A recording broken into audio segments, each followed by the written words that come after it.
Amen. Amen. Kon avant tout, imba inoro simato ya lo herok. Nous pouvons nous lever pour prier.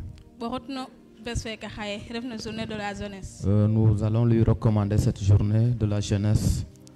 Imba lay no ndaxta jang contrôle no fop ka andona ite imbi ka haye. Nous allons lui demander de prendre le contrôle de tout ce qui se fera aujourd'hui. Taso ka prédication ne, louange, exhortation matinale ne. Dans la prédication, la louange et l'adoration. Fop dal ka andona ite imbi ka haye iborotna no Tout habaya ce hano que ya nous lo. allons faire aujourd'hui, nous allons le recommander entre ses mains. Kon imba kene no golde Yesu Nous Christ. pouvons prier au nom de Jésus. Eternel shodo kula fapa Rogo yal kankin katin man eternel opat kerahana asaman. wo fer def na ro fe na mat wa do ka saman ko to klanke fapa wor def ro fe yakara beton be ken ta ko fapa ro commande an perse ke khaye no khabayo langue fapa jangi contrôle no fop ke andona ite bi ka me ke khaye fapa taref exhortation ne taref louange ya lo taref exhortation matinale fapa jangi fapa do in fo yif jegu katilo ya lo da kep ko andona fapa ka def kana paftika no cerna eternel kaga def ka andona khala wat ndokol le Yesu Christa so yiflo agar ko ta do khay ndokol le Yesu Christa papa gari to fio bugolo no baseka khaye dans tout ce que nous allons faire ce matin au nom de Jésus, afin qu'au final, mon Dieu, mon roi, chacun puisse élever sa voix et te glorifier dans le nom puissant de Jésus. Merci Seigneur, Amen. Vous pouvez vous asseoir, s'il vous plaît. Je voulais parler aujourd'hui de l'humilité. Qu'est-ce que l'humilité? Est-ce que newan wina awara o magna dox bo wina andoye o xeke mat refate sax kam comme xa andona présent et comme église fait. Est-ce que c'est la personne qui s'est humiliée, est-ce qu'il peut se présenter comme quelqu'un qui n'est plus même dans l'église? Konimba liro comme Marc 9 verset 35. On peut lire dans Marc 9. Marc 9, le verset 35. À 37. À 37. Je vais lire en serrère. Maga Yesu amofa. Akhoy kharbagay fodikwe. To alay aden e. Bo okin abugna oref. O a adakh. Awara oref. Oche falakna fop. Fo oti dimle no fop chin kaga a khota onde bandong ondutuñ a gennin ander den so abopin alay aden e oxu genarna onde bandong ondutuñ ombodun nene yam mi a genaru to oxu genara xama refe ye mi ta genaru nda oxeluli da xama. Amen. Qu'est-ce qu'il nous a dit ici? Il a dit que Jésus a appelé les 12 et il les a dit.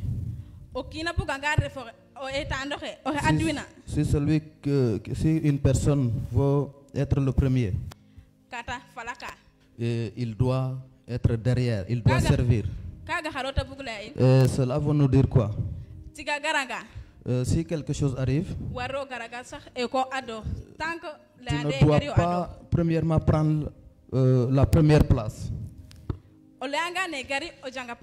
Si on ne te demande pas de le faire, ne le fais pas. Parce que c'est Jésus qui choisit celui qui est le premier et le dernier.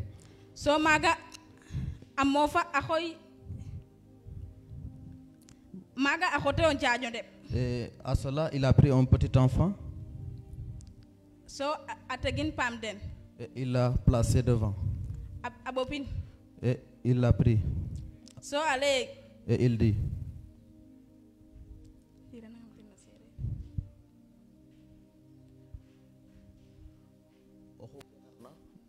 Oxu genarna onde bandong ondutuñ ombodun nene yammi mi a genaru. Il a dit que celui qui prend soin d'un petit enfant, et c'est à moi même qu'il l'a fait. Et nous devons aussi le faire pour les enfants. Vous voyez les enfants. Si tu les réprimandes, tu peux faire du mal sur l'enfant, tu peux le faire tout ce que tu veux. Mais après, il peut pleurer, aller là-bas, mais après encore. S'il termine, il va revenir. C'est la personne qui lui a fait du mal. Mais les chrétiens d'aujourd'hui, si tu leur dis quelque chose, ils vont le prendre dans leur cœur. Au lieu d'essayer d'oublier cela et de pardonner, ils vont aller quelque part et ruminer cette parole jusqu'à ce qu'elles vont se séparer. Si nous continuons à faire comme ça avec Dieu, est-ce que les choses iront de l'avant? Nous devons nous humilier. Parce que la personne qui s'élève, qui se glorifie, qui veut diriger tout chaque jour, tout ce qu'on dit, il dit que voilà, il se prend comme une personne qui connaît tout. Il prend des engagements. Cette personne, sûrement, un jour, il sera même derrière. Nous allons lire dans Luc, le chapitre 9.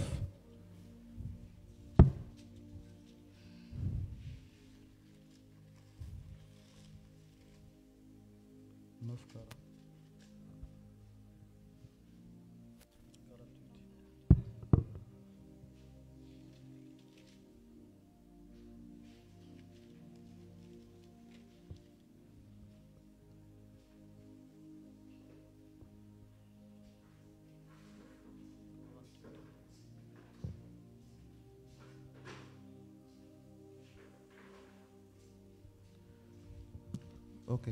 Alaya aden Oho genarna onde bandong ondo tuny. Ombodu nene ya mi agenaru. To oho genara khama agenara okheluli da khama. Ohe mojna oneu ander nun koy refu ohe mojna omagin. Amen. Il a dit ici, celui qui prend soin d'un petit enfant, c'est à moi qu'il l'a fait.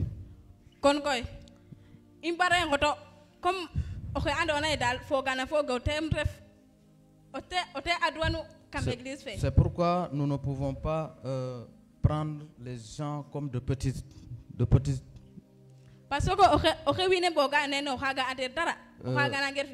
La personne que les gens pensent qu'il ne peut rien faire ou bien il n'est rien, c'est cette personne-là qui est plus important. Celui qui ressemble à un enfant, c'est cette personne-là même que je choisis.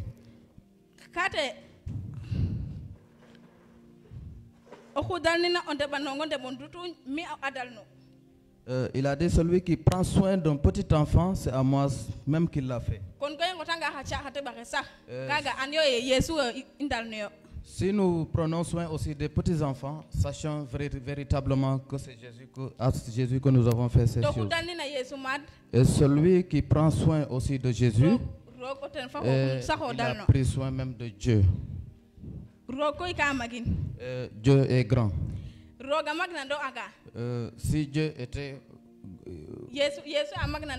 si Jésus était glorieux, si Jésus était comme des personnes qui se glorifiaient, mais il s'est humilié. Il s'est humilié. Et il est mort sur la croix. Il nous a pardonné nos péchés et il est ressuscité. C'est pourquoi nous devons regarder de la même manière que Jésus. Ses caractères, ses ordonnances, ses paroles. Et pouvons aussi continuer à faire la même chose. Parce qu'il était juste. C'est pourquoi nous ne pouvons pas suivre la chair et faire autre chose. Si nous savons que la chair qui domine jusqu'à ce que nous allons à se glorifier, nous pouvons demander au Seigneur de nous remplir avec son esprit. Et là, tout ce que nous allons faire, nous allons le faire avec l'esprit. Merci. 1 Corinthiens 1 verset 9. Corinthe. Zaro etandole.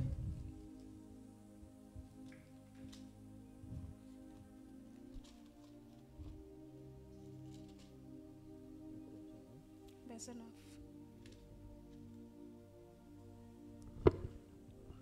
Talay meneye. Rog goro. Ten fe fokatna a in fa Yesu Christa fe obem. Oyal in. Kut oyal in kut ndef oleng ngajor anyak ander nun kame fatnu mbokator ndef oleng mbok akalat fo olir foges ajeganga ka nantuma noxe noxe genna nombin kolowe to taref e ka jeg qasir ander nun kene comment jusqu'à c'est le verset 9 seulement. OK, merci. Mais katala ene Dieu est fidèle. Il a dit que Rob Kagore. Lui qui vous a appelé à la communion de son Fils. Jésus-Christ notre Seigneur. Jésus-Christ oyal in. Est-ce que nous savons que si Dieu n'était pas juste, il n'allait pas nous donner Jésus. Lui, il est juste. C'est pourquoi il nous a donné le Seigneur Jésus pour que nous puissions être sauvés. Nous sommes dans le monde. Parfois nous montrons ce qui est dans la chair. Par exemple, si tu portes nous voyons des personnes qui portent de beaux habits, ou bien ils portent de l'or. Tout ce qui est de la chair, les personnes ont tendance à se montrer pour que les gens puissent les voir. Mais pourquoi nous ne pouvons pas aussi montrer Jésus qui est ici dans ce monde? Pourtant, nous n'avons que Jésus. Nous sommes dans ce monde, mais nous ne sommes pas de ce monde. C'est pourquoi nous devons faire attention et aussi faire la volonté de Dieu, avoir les mêmes sentiments, les mêmes pensées, ne pas aussi se glorifier. Parce que si tu te glorifies, on va te descendre. Et si tu t'humilies, on va t'élever. Nous devons aussi nous humilier comme de petits enfants. Dieu nous aime trop. C'est pourquoi nous devons faire sa volonté. À tout moment, Dieu nous parle à travers la Bible. Si tu ouvres la Bible, Dieu parle à une chose. C'est pourquoi tu dois penser aussi à cette chose. C'est quoi? Celui qui s'humilie sera élevé et celui qui s'élève sera humilié. Ce verset-là, nous devons le retenir dans nos cœurs afin de pouvoir faire tout dans l'humilité. Amen. 3 verset 13.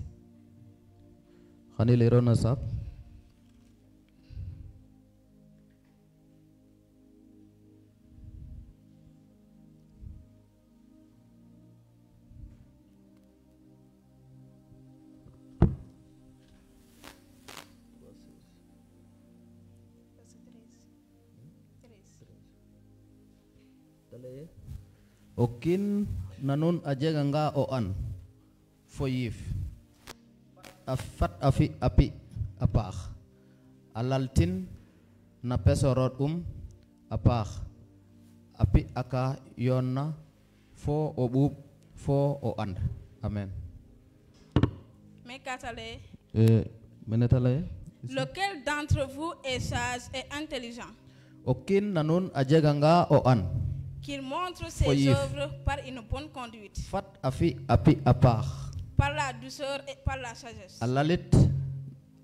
Alalit na pesorot apar. Api aka yonna fo obub fo o an. Amen.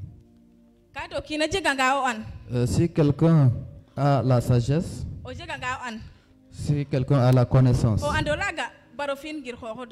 ne le fais pas à ta propre, dans ton propre intérêt. Mais est-ce que dans l'église, si tu connais des choses, si tu reçois des choses, est-ce que tu dois te taire? Pourtant, il y a beaucoup de personnes qui sont dans le monde et qui ne connaissent même pas Jésus. Mais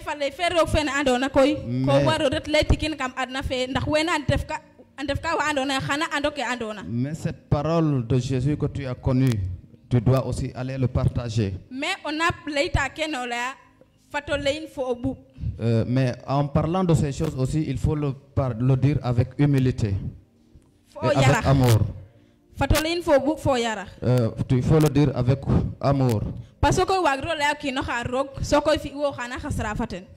que tu ne peux pas parler de quelqu'un à Jésus et être comme quelqu'un qui l'humilie.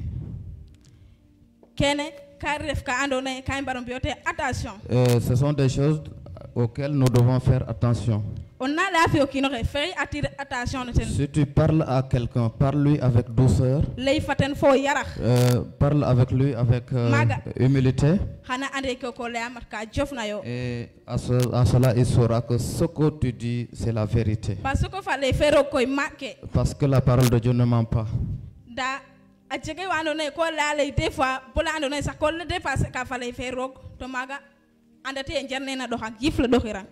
Parfois que les gens parlent jusqu'à ce que même c'est la chair qui les dirige. Nous devons dire que cela c'est pas normal au milieu de nous. La parole de Dieu doit remplir même la terre. Si nous le faisons, nous ne devons pas le faire en s'élevant. Mais nous devons s'humilier pour que les gens puissent savoir que ce que nous disons, c'est la vérité.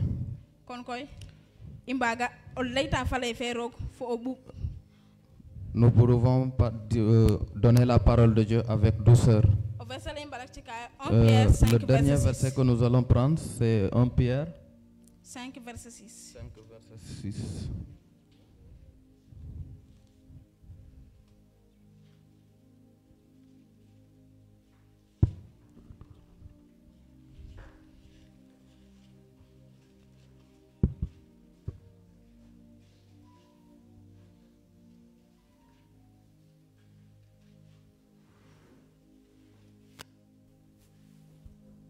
Pierre 5 verset 6 talaye newandok yo bog yora obay o jegud katil ole rog ndax ta yot anon na waxtu fu ta buguna. Amen. Amen. Katalaye meke humiliez-vous donc sous la puissance main de Dieu. Newandok yo bog yora obay o jegud katil ole rog afin qu'il vous élève au temps convenable.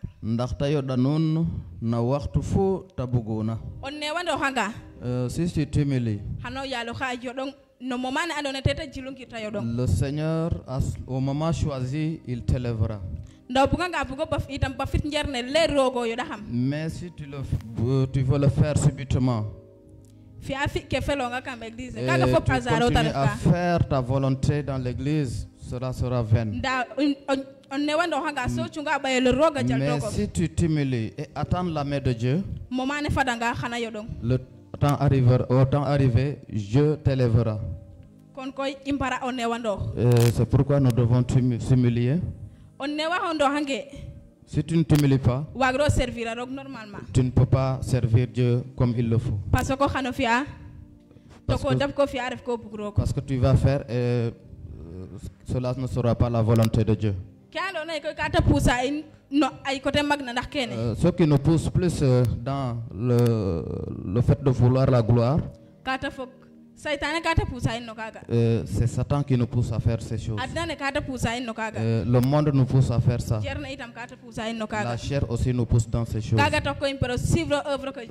C'est pourquoi nous devons suivre aussi et attendre la main de Dieu. De la même manière que Jésus le faisait. Jésus parlait avec douceur. Si tu le voyais, tu sauras que c'est une personne juste.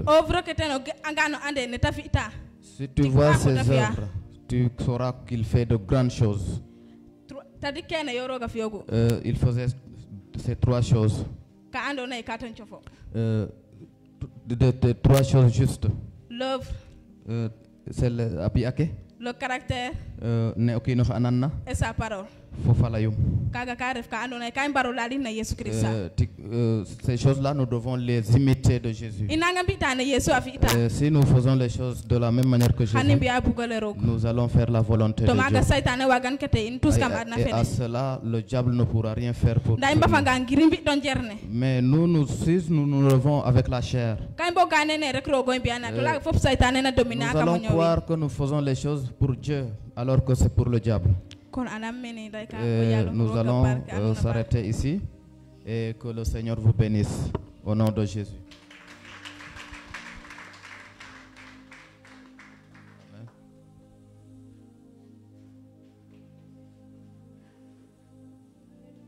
Amen. C'est très important. Notre sœur nous a parlé de l'humilité. Nous devons être aussi des personnes qui s'humilient, qu'ils soient dans le monde ou partout où nous pouvons être. C'est pourquoi nous allons commencer le moment de prière. Nous allons accueillir aussi notre sœur Clémence. Il va nous diriger dans les temps de prière.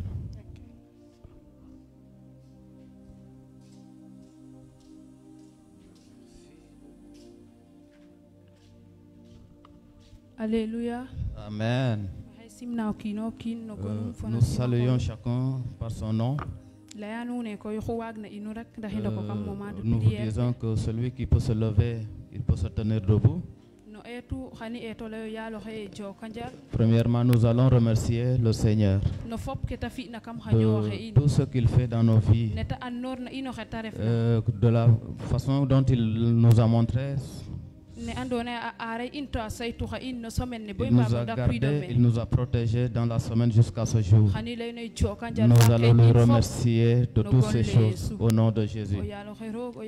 Éternel notre Dieu, nous te bénissons, nous te glorifions, nous t'élèvons, mon Dieu, mon roi. Papa, merci encore pour tout ce que tu as fait dans nos vies. Merci Père éternel pour tout ce que tu as fait dans la vie de tout un chacun. Merci Papa parce que tu nous as gardés toute la semaine, mon Dieu, mon roi. Seigneur, tu as fait que ce jour, que nous puissions aussi assister à ce jour. Oya loxorok fi apo iman bas feke o tedo Israël. Oya loxe ka iyoda gonle bo tango ondam fatedanga. Njoka nganjal koy oya loxe no fokki anona waxe na fi an no xanyo waxe in. Rogo yal katil ka imbarke a gonof ka iyoda gonlo so bo tango ondam. Oya loxe jo kanjal na piya ke o jo kanjal no fop ko fiya oya loxe rok. Merci encore Seigneur. Jo kanjal oya loxe na piya pa ke o imbage o nyako ngid mong imbage nyako yot gonof oya loxe rok. No gonle Jésus Christ. Merci Seigneur Jésus. Nous allons encore venir devant le Seigneur. Lui demander aussi de nous pardonner nos péchés. Comme nous sommes aussi des pécheurs, nous allons venir devant sa face. Nous faisons du mal, qu'il soit dans les paroles, dans les actes, dans le caractère. Nous allons venir encore devant le Seigneur, s'humilier et demander pardon. Pour qu'il nous pardonne aussi nos péchés et nous purifie. Au nom de Jésus-Christ.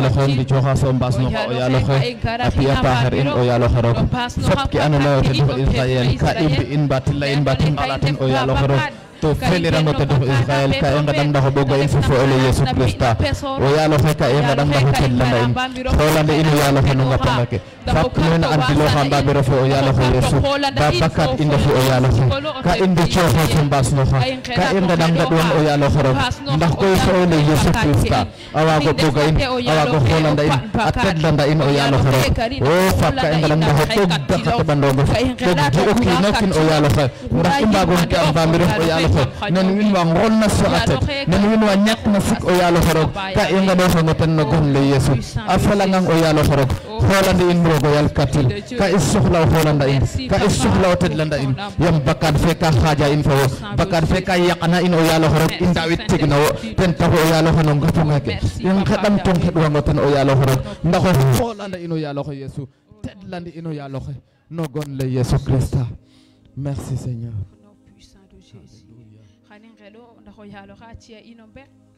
Nous allons demander pour que le Seigneur aussi nous donne l'amour.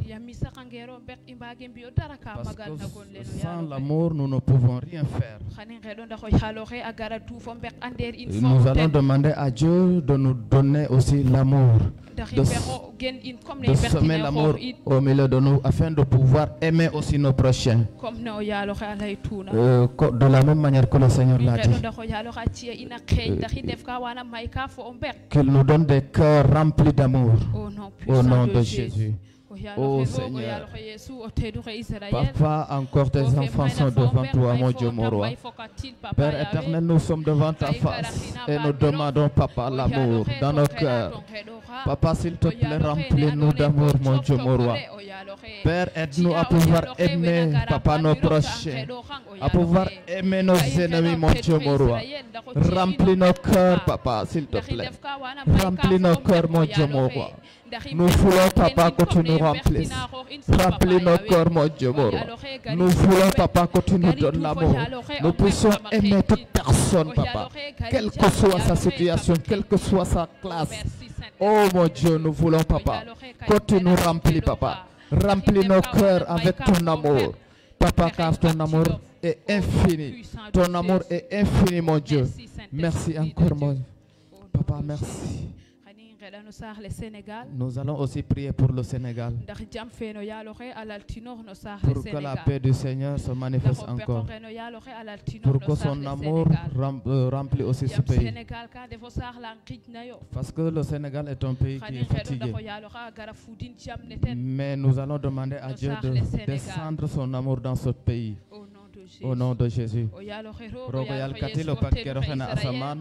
O yalo xe wore koy nang yong xedana o yalo xe a adaxwe o yalo xe xedana itam saxle in Sénégal o yalo xe rok andona ye fap ndigil o yalo xe ka ref saxla andona ye a jafeña saxla andona ye itam jafe-jafe ke a maya o yalo xe rok ka i ngedang ndax o let no ɓayo tedulo o yalo xe fat saax le Sénégal a ref saaxof fata ref xeetof o yalo xe so o ref roogum o yalo xe roog parce que a pinda tedu ke ka leyo ine a ɗaya xeet fe andoona yee o pakkero xe refu roog den o yalo xe ka i mbugo koy saax le Sénégal a ndef xeetof so o ref roog den o yalo xe refi roog den a felangang o yalo xe refi roog den a felangang fatan ndef xeetof o yalo xe xeet na jiloona jil o yalo xe so degwan na xooxof o yalo xe saytooxi den ndax jam fe wo a sax kam saax le fas jam fe wo a sax kam saax le o yalo xe roog ne andoona yee naaga bugtano o tedox Israël jokanjal o yalo xe Yesu jokanjal Christa fe.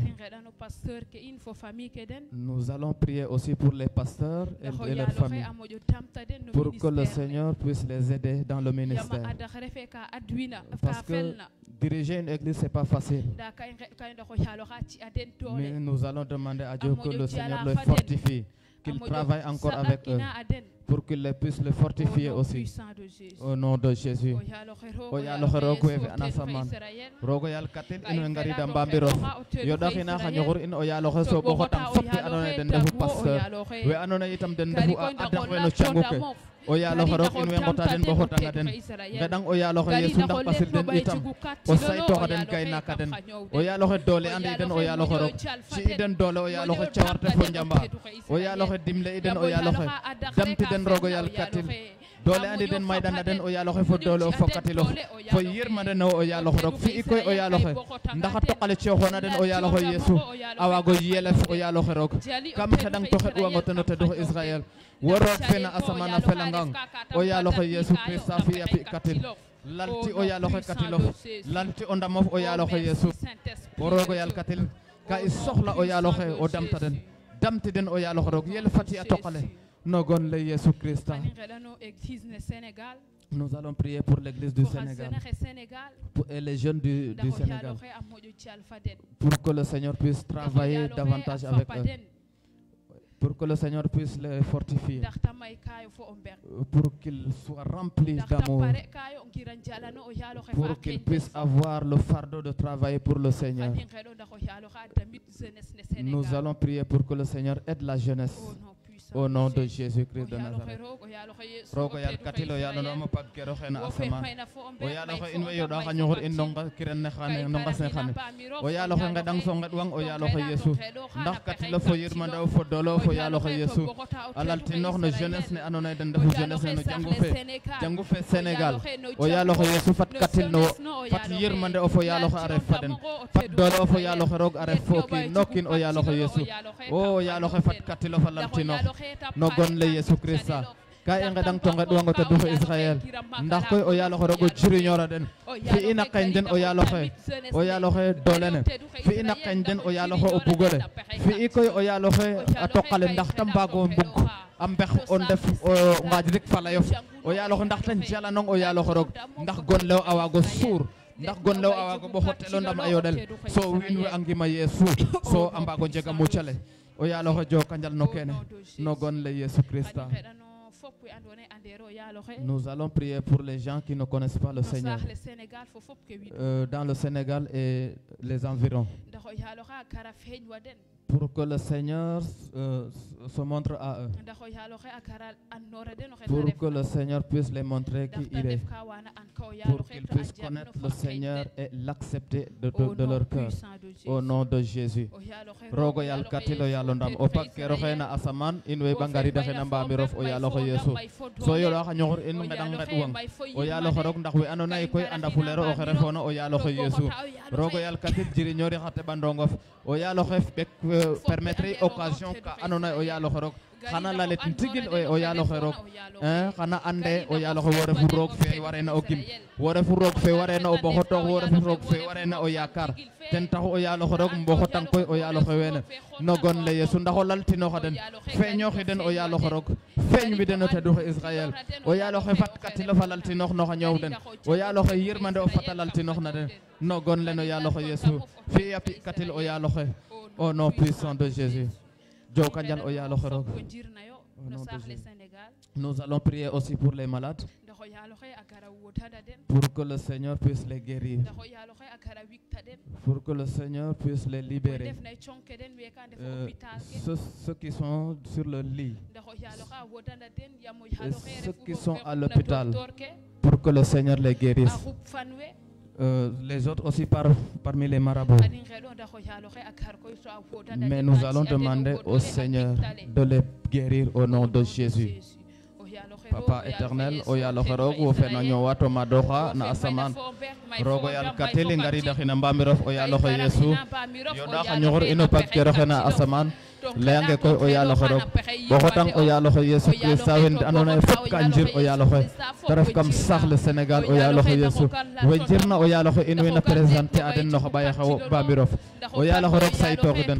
Oyalo rog ne anona men tambodor sax oyalo no ci hôpital ke. Oyalo letni obayto dulo feñoxe den permettre occasion o yaloxe Yesu ndax koy tan def wa andoona ye ndigil o yaloxe rog wo fa xooxof na visiter ka den o yaloxe wona xalatoox ka den o yaloxe boko den o wopta den o yaloxe watin jirle refna na den o yaloxe rog wodandi den faap a felangang o yaloxe rog ka i ngeɗang so ngeɗwango ten no gon le Yesu Christa fi a pi katil o yaloxe rog i anda ye dara xooxirang o yaloxe rien n'est impossible Seigneur, je sais que tu peux les toucher. Tu peux les toucher, tu peux les libérer et tu peux les guérir, Seigneur Dieu. Merci encore, Seigneur. Au nom de Jésus. Nous allons prier aussi pour les chrétiens qui subissent des persécutions. Pour que le Seigneur les fortifie encore. Pour que le Seigneur puisse les donner la force. Que le Seigneur les donne la foi pour qu'ils puissent résister. Au nom de Jésus, prions. Rogo yal katilo yalondam wo fena nyowa to madoxa na asaman o yaloxe in way yoɗaxa ñoxor in so ɓoxo tan kercen ke ando naye den refu wena persécuté el we ando naye den refu wena ñagadilel o yaloxe te ref no sax le Algérie mbat no sax lu ta wagna wago ref na Israël mbat mu ta wagna wago ref o yaloxe rok kam adna fe o yaloxe in way yoɗaxa ñoxor in so ɓoxo tanga den xeɗang o yaloxe ndax katilo fo yirmande o falaltinoox no ñoow no kiin o yaloxe rok duqi den o yaloxe rok damti den o yaloxe rok fat katilo falaltinoox no xa ñoow den no gon len o yaloxe Yesu Christa o yaloxe rok doole andi den o yaloxe ci i den o ngim o yaloxe o ngimo nga na déplacer a montagne ke o yaloxe ka i ngeɗang ndax o ci a den o ngim ci i den o ngim o yaloxe cawarte fo njambar o yaloxe no ke ando naye ten refu ke ta ndamna yam gon le wo refe kasara gon le wo ndigilo gon le wo ndigilo gon le wo o ñoowo gon le wo o yaloxe a muco gon le wo o yaloxe ka jitta xa congaxe kene ndigil kako o yaloxe Yesu kam xeɗang koy no xa ñoow den ndax o laltin koy fap no gon le Yesu fata njego ngim o yaloxe au nom puissant de Jésus. Merci Seigneur. Nous allons aussi prier pour les gens qui sont dans les difficultés, pour que le Seigneur puisse les aider. Ceux qui sont emprisonnés injustement, les orphelins, prions pour que le Seigneur les console. Prions pour que le Seigneur les aide, pour qu'ils puissent voir la gloire de Dieu dans leur vie.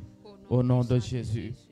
Oh yaloxe Yesu wo rogo yal katil rogo yalo ndam wo refu roog yirmande wo refu roog fe saqna fop jokonjal o yaloxe roog o yaloxe kay bo xotang o yaloxe we ando naye den ndefu no jafe-jafe weke a ndef xa bayo weke a ndef a ndamel no kaso no ka jofeerna weke o yaloxe a ndef no coono ka o lenga wageronga o lay nda o tedox Israël wo andu fop ke ando naye ten refu jafe-jafe den o yaloxe ka i ngeɗang to ngeɗwang o tedox Israël ndax o letin o ɓayo tedulo wo o yaloxe anda o kiino kiin jafe-jafe meta refna anda o kiino kiin o yaloxe roog me problème uma refna kam xeɗang to xeɗwango tedox Israël ndax o let no ɓayo tedulo wo o yaloxe roog i o yaloxe watti den o yaloxe watti den o yaloxe roog sutti den no jafe-jafe nene o yaloxe xa orphelin xe o geen wa den o yaloxe ref fap den ref yaay den o yaloxe Yesu ref roog den o yaloxe so gaynaka den saytoxa den o yaloxe ba lolox dara o yaloxe roog kam xeɗang to xeɗwango ten no gon len o yaloxe Yesu Christa o na Nazaret oxe jokonjal o yaloxe. Nous allons prier aussi pour les âmes perdues, pour que le Seigneur puisse les libérer. Tout ce qui est plan de l'ennemi, tout ce qui est plan de mauvaises personnes, nous allons demander à Dieu de les libérer, pour que les âmes puissent être sauvées au nom de Jésus. Rogo yal katil o yalondam o pakkero xenan asaman rogo yal katil ngara xena mbambirof o yaloxe ngedang so ngedwang o yaloxe rok ndax koy we andona ye fop o yaloxe saytane ka dama den o yaloxe rok ka i ngedang so ngedwang ndax o witta den o yaloxe rok witti den o yaloxe witti den o teduxo Israël rogo yal katil a felanga watti den o yaloxe rok watti den ne wattona den na croix la o yaloxe Yesu kam xedang ndax fo ele baxoox na croix la a xay ba a dawa den no gon le Yesu ndax ta mbago mbiktoox o yaloxe ta mbago njega xoox den ta mbago ndef wa andona ye o yaloxe rok ndigil xana yeg yirmande ne wo xana yeg katil ne wo xana yeg doole ne wo o yaloxe a felanga let ni o ɓayo todelo koy o yaloxe rok duqi den o yaloxe so witta den no gon le Yesu Christa fap in way ngedang to ngedwango ten a felanga o yaloxe rok ka i ngedwang au nom puissant de Jésus. Nous allons prier les gens qui sont en route pour que le Seigneur les garde, pour que le Seigneur puisse les conduire. Tout ce qui est esprit d'accident, tout esprit qui ne glorifie pas le nom du Seigneur, pour que le Seigneur les écarte de leur chemin. Ceux qui sont dans leur maison et qui ne peuvent pas venir, que le Seigneur aussi les touche, pour qu'ils puissent nous rejoindre. Au nom de Jésus-Christ de Nazareth. Rogo yal katilo yalo ndamo pakkero xena asaman. Iwata xena ngarit mbambirof o yalo xero. So yodo xanyurin o yalo xe. Bo xotang fop fe anone ka ndef na datale. Angarida. O yalo xe to mbadi de fule. Yenga dango yalo xe ndax sayto xaden. Sayto xaden o yalo xe gayna kaden. Do xeden o yalo xe bono mbiño ngeke. Fap kam xedang ndax yirmande of. Dole of fokatilo o yalo xero. Alaltino o yalo xe Yesu. O yalo xe doxi den o yalo xe sayto xe den ku refna dap saytane o yalo xe ngira yaqana den tambadit ngira yaqana den ndaw mbeko nga wono nga xane o yalo xe rok kam xedang ndax o godatiranda den fo kene o yalo xe yaq kene no gon le Yesu watni kene no gon le Yesu godatirande den fo kene no gon le Yesu o yalo xe doxi den bu ander in o yalo xe ndax koy in fop i mbokator so ndaw barke fe wajanono o kiin no kin no nga xane fap joka njal no kene no gon le Yesu Christa. Nous allons recommander aussi la louange et l'adoration. Celui qui va apporter aussi la parole de Dieu. Pour que l'Esprit du Seigneur puisse nous conduire. Pour que nous ne soyons pas des personnes qui feront les choses selon la chair, mais selon l'Esprit de Dieu. Fatingat no gon le Yesu rogo yal katilo yalo ndam o pakkero o yalo xe in we yoda xañoxor in so ngadang wang o tado Israel ndax koy rogo yal katil yif le o katil no dole of o yalo xorok amay danda ina may dando ki nokki amay dando mbiño ngake o yalo xe Yesu ndax koy o yalo xorok ke andone ten refu ke i mbi tikame ke no ngas ne xan ta ref koy a kimake ta ref koy o yalo xe taref akima ke o yalo xe Yesu taref koy o yalo xe na gartika falay fe o yalo xe doxi fop o yalo xe no yif lewo fat yif lewo o yalo xe amay danda in fat yif lewo a doxa in o yalo xe rok fat katil no alaltinox no ñow no kiino kiin o yalo xe ndax koy fap no gon le Yesu ke i mbi ka fop o yalo xe rok a ref ka kana yot ka gon lewo a ref ka kana ɓoxot ka gon lewo o ndam o yalo xe rok ka i ngedang so ngedwang kene a felangang o yalo xe Yesu damle in damti ino te doxo Israel wo i yakaru ten taxuna wo i ɓoxotoxa o yalo xe no ngas ne xane a xina xin no gon le Yesu Christa o na Nazareth oxe. Nous allons prier pour la personne qui va apporter la parole de Dieu pour que le Seigneur l'utilise afin que cette parole qui va nous donner aujourd'hui, qu'il ne soit pas selon la chair, mais selon l'Esprit de Dieu. Nous allons demander pour que cette parole soit une parole de bénédiction pour tout un chacun. No gon le Yesu Christa. Rogo yal katil o yalo ndamo pakkero xena asaman. Ingara xena mbambirof o yalo xerok. Ngadang to ngadwango te dox Israel ndax falay fe andoona yee ten refu xena cooxtikel no nges ne xane o yaalo xe falay fe a waago ref falay na andoona yee xana ref falay barke o yaalo xe no xeeñ no kiin o kiin xana ref falay barke no ñoow no kiin o kiin ka i nqeɗang o yaalo xe ndax o jiriñoor o ndeɓandongof kam xeɗang ndax o jiriñoorin o yaalo xe Yeesu faap kam xeɗang ndax koy roog o yaal katin refee sax njerne ta lay tika ndaa yiif le wo o yaalo xe roog fata layit yiif le wo fat njerne tiim o yaalo xe fat njerne a tiim o yaalo xe so yiif le wo o roog o yaal katin a ref oxe andoona yee ten na agir ka no ñoow den no gon le Yeesu Christa fat yiif le wo a agir na ten o yaalo xe roog layno ren o yaalo xe ndax kene a waago jega no kiin o kiin o njariñ no gon le Yeesu Christa ka i nqeɗwango ten no gon le Yeesu. Nous allons recommander le reste du culte pour que le Seigneur prenne contrôle, pour que le Seigneur puisse être avec tout un chacun, pour que tout ce qui sera fait ici soit pour sa gloire. Nous allons lui recommander tout le moment qui reste pour qu'il nous conduise au nom de Jésus. Rogo yal katilo yal ndamo pakkero xe na asaman o yaalo xe roog in way yoɗa xa ñoxor in sooɓo xotan ke yoqna no kiil tene o yaalo xe Yeesu faap i anda ye i mbago de dara o tedox Israel ten taxu o yaalo xe i ngota fop so tegan no xa ɓaya xewo xeɗang o yaalo xe roog ndax o loyon ɗoxa in yooni in o yaalo xe no ke i mbi'tika yooni in no ke i laytika fop o yaalo xe roog fat ta ref no bugole wo fat ta ref no bugole wo o yaalo xe no ke soxla ona o yaalo xe roog ndax ta waago ciriñ o kiin o kiin ndax koy a xeñ in o yaalo xe a mbaago mbelakinoox mbambirof ya andoona yee xan i muk in fop no gon le Yeesu Christa o pakkero xe in way nqeɗang so nqeɗwaxinang kene faap ɓeerantan no gon nene faap fe fo ɓeerxe fo yiif teɗule joka njal o yaalo xe roog joka njal o yaalo xe Yeesu au nom de Jésus. Merci Seigneur. Merci Seigneur. Amen.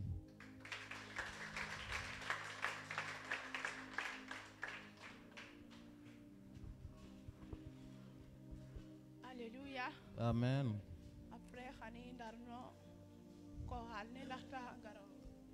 dans des moments de louange et d'adoration. À présent, nous allons accueillir aussi la chorale. Ils vont nous conduire dans des moments de louange et d'adoration.